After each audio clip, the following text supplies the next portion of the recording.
Welcome everybody to lecture 32 of our Coffee Break programming course. In the previous two lectures we talked about, first of all, multi-dimensional arrays, two-dimensional arrays, three-dimensional arrays and so on, and then about static and dynamic arrays. And today we will try to put those two things together and to talk about dynamic two-dimensional arrays. So we will remind ourselves first of all what was static two-dimensional arrays, first of all, static ones. Afterwards we will remind ourselves what was actually a dynamic array, one-dimensional as we only see in the previous lecture, and then we will put those two concepts together, two dimensions and the dynamic nature of the array, and we will see the dynamic two-dimensional arrays. So let's start with static two-dimensional arrays. So let's remember that if we had a multi-dimensional arrays, it means that each element is identified by multiple indexes. So in case we have a two-dimensional array, so two indexes are needed to identify each element of such an array. So the array can be perceived as a table. In this case, table means that there is the concept of a column and the concept of a row. So the whole structure consists of rows and columns. And so this was how we declared such an array, a two-dimensional array, for example, with 3 rows and 5 columns. So this is a declaration command, and this is a static array. So it means that this command is of course executed at the compile time already, and the whole array is put into the memory. And afterwards the usage of the array was a very simple one, of course. We just used the same concept of those two indexes, and we, for example, we can access the element of the array by stating the row number and the column number, and for example in this particular element we assign some value to this particular element. And now the next thing was dynamic arrays, and we only saw one-dimensional dynamic arrays in the last lecture. And the dynamic array meant that we create the array at runtime. This was the most important thing to know about dynamic arrays, that the array is only created at runtime when the array is really necessary, not at the compile time, meaning that we had this command new and we created the array by executing this command at runtime. But to do this we needed a static pointer to the array. So at compile time we need to declare that there will be potentially such an array. Such an array will potentially be created at runtime, and we did it by creating a static pointer, so-called pointers, and this is the declaration command of such a pointer.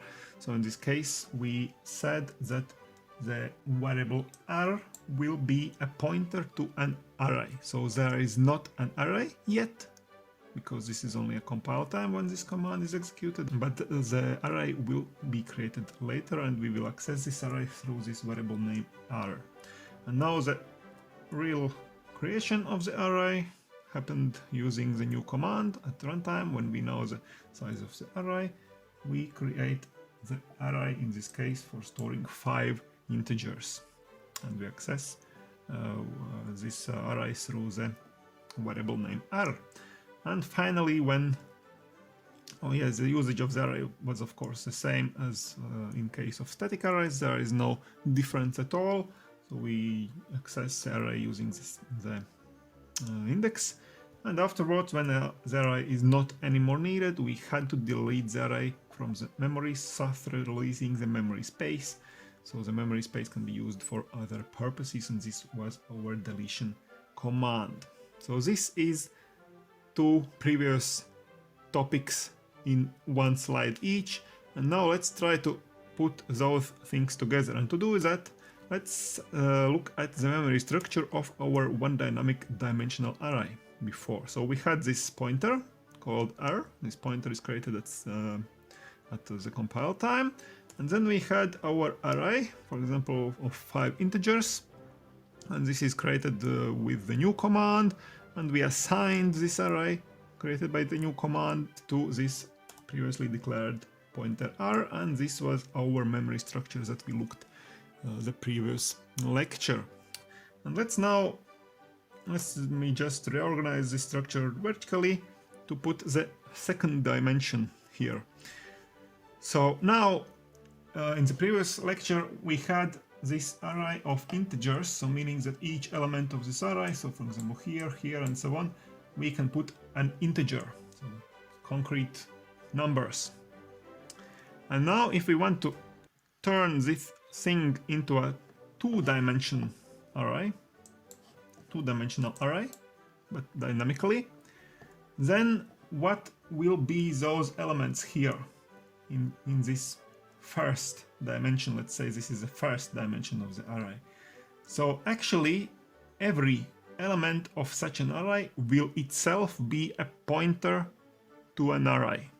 So these elements here, these will not be integers, normal integers like before, but these will be pointers, so they will point to something, to some array actually of integers, if we create an array of integers. So these will be pointers, and each one of those pointers will point to an array of integers, and these arrays are indeed normal arrays of integers. So here we can just write normal integers in those elements, assign values.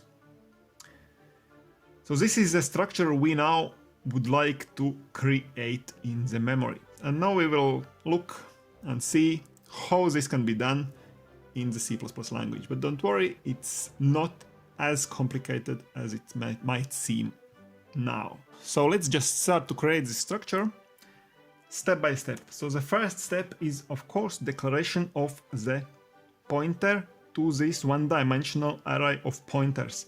The same variable r will be used as we used in the previous example, but in this case this r will not point to just an array of integers, but to an array of pointers. Okay, so this is how it's declared. So here we can see that we use two asterisk signs because this array doesn't just point to the data type int arrays of integers, but this is actually the data type name. Int with an asterisk and r points to an array of this data type. So actually we will go in more detail about pointers because the pointers are very widely used in C++ language. We will go in much more detail about pointers in future lectures. But for now, you just have to understand what is the basic principle, how we create a two-dimensional array. But actually, with this command, we will be able to create many different things. But now we will create a two-dimensional array like that. So this is the first task. So now the pointer is created. So next thing is to create the very array and to let this pointer r to point to this array. So again, we use the new command. We write new. Afterwards, we write what kind of data will be stored in each element of the array. And as I said, this is the data type. This is the data type which will be stored in this array. So this will not be an array of integers, but of pointers to integers. So this is why we use this asterisk here. Int with asterisk is the data type name for pointers to integers. And here we specify how long will be this array, how many elements will be there. So in this case, we will create an array with 3 rows, because each element of this array will be a whole row, a whole array of integers. So each element of this array would potentially point to an array of integers, but potentially only. It doesn't point to anything yet, because we have just created this array of pointers now with this new command, but we haven't yet let any of those elements to point to something. So now the next thing is obviously going through this newly created array of pointers and now creating an array for each of those pointers, so that each of those pointers can now point to an array of integers. So this is how it's done. Normally we create a for loop that goes through all of this array. So this array created here is an array of 3 elements, so of course index changes from 0 to 2 as always. And now each of those elements are number I, element number I. This is a pointer, and since this is a pointer, we can do the same thing as we did here with this pointer R. R number I is also a pointer, but it points to an integer array already, and this is a simple command here that we already have seen. So new int 5, just an integer array of 5 elements. So we create a new integer array of 5 elements and we assign it to this array number I. So this is a pointer of integers, so this is a normal thing we can do. And now the whole structure which we saw in the previous slide with pointers to pointers, the structure is created, and that's it. So now if we want to use such an array, nothing changes, nothing at all in comparison with the static two-dimensional arrays. So just like it was with one-dimensional arrays, where we saw that dynamic and static arrays are used in completely the same manner. So the same is true for two-dimensional arrays, of course. So we just use this same notation.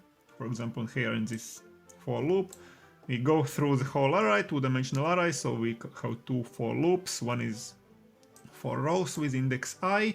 We had 3 rows, so index is bounded by 3, and within that loop we go through the whole row number I, changing the column number j from 0 to 4 because we had 5 elements in each row, and in this case we just assign increasing number x. X is 1 at the beginning and it's increasing after each assignment operation, and we just create such a table.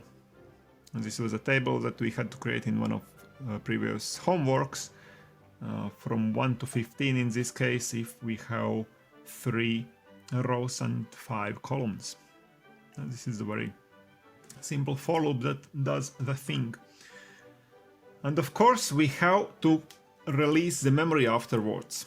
When we don't need the array anymore, we have to release the memory, just like with one-dimensional arrays, dynamic arrays. And in case there is 2 dimensions, we saw that we had to allocate the memory separately for the first dimension and afterwards within the for loop for the second dimension. And to release the memory, we do the same thing in the reverse order. So first of all, we have to go through the array of pointers and release memory allocated for each of them, each element of those elements in this array, and afterwards we can go and release the memory allocated for our initial pointer. So first of all, we are going now through the array of pointers and deleting the array that is associated with each of those pointers. So very simple for loop. We just go here through the array. We have array of 3 pointers because we have 3 rows. So we go through this array. Each element of this array number I, is itself a pointer to an integer array. That's why we can do this command, perform this command, delete command. As always, we write delete those brackets, and afterwards we write the name of the pointer that points to the array that we want to delete from the memory. So this is how we delete memory allocated for each row of the array. And now, when each row is deleted, we can finally delete the initial pointer, that pointer that pointed to the array of pointers, the row array. And this is done again in the same manner. delete brackets, and array was our initial array name. That was a pointer to an array. And if we put all those things together in one slide, here we can see it. Here we can see that we don't use these constants 3 and 5 all here within those for loops and everywhere, but we just create variables rows. Row count is 3, column count is 5, and those two variables rows and cols can be used here so that we can easily change the dimensions of the array, just changing those numbers here in the first line, and we don't have to think about changing them everywhere in our code. And here we can see also that we not just create the array. This was our for loop or double for loops where we created the structure and assigned values to each element of the array. But afterwards here we can also written down the thing that prints the array out on screen so that we can really see that the correct values have been assigned to the elements of the array and everything works correctly. So I will put this code, the full code, not just the functional code, but the full code in the description of this video, so you can copy it and try it out and maybe play with those row and column counts and see in reality how the thing works. And actually the same principle can be applied to also create dynamic arrays of higher dimensions, not just two-dimensional arrays, also three-dimensional arrays work in the same way. So you have to allocate the memory for the first dimension, then go through the first dimension array, allocate memory for the second dimension, and so on until the last dimension. And when at the end you want to delete the array to release the memory, you do it in the reverse order, starting from the last allocated dimension down back to the first allocated dimension, but everything else, the principles are the same. Okay, that was quite a lot of intensive work, so to say. In this lecture we saw our previous knowledge about static two-dimensional arrays and about dynamic one-dimensional arrays, and then we tried to put those two things together to create a dynamic two-dimensional array. And we also saw how this principle can be applied to create higher level, higher dimension arrays dynamically. Okay, so tomorrow will be a homework for this lecture. Please come back to see it and to try to solve it. But until then, stay tuned to my channel, subscribe to it, and see you soon. Bye!